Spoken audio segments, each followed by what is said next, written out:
Hello అండి అందరికీ. ఇదిగోండి మా ఇంట్లో బుడ్డది కూడా హాయ్ చెప్తుంది మీ అందరికీ.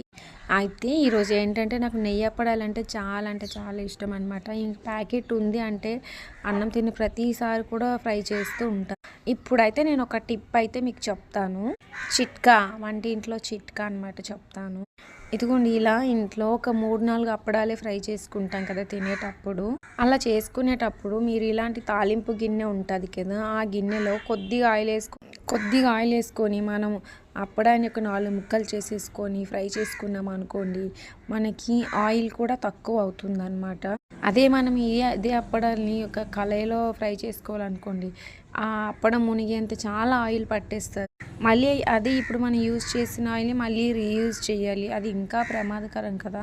అందుకనేసి సింపుల్గా అయిపోవాలి, అది కూడా ఆయిల్ మళ్ళీ మళ్ళీ యూజ్ చేయకూడదు అనుకుంటే ఇలాంటి తాలింపు గిన్నెలో అప్పడాన్ని జస్ట్ 4 ముక్కలు చేసుకొని ఫ్రై చేసుకోండి. బయట వాళ్ళు కూడా ఎవరు ఉండరు కాబట్టి మనమే తింటాం కాబట్టి ఇలా ముక్కలు చేసుకొని ఫ్రై చేసుకున్నా ఏమీ కాదు.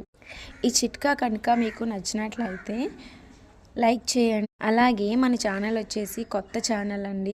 నా వీడియోస్ అయితే నచ్చినట్లయితే ఖచ్చితంగా సబ్స్క్రైబ్ చేసుకోండి. మీకోసం మంచి మంచి వీడియోస్ అయితే చేస్తాను.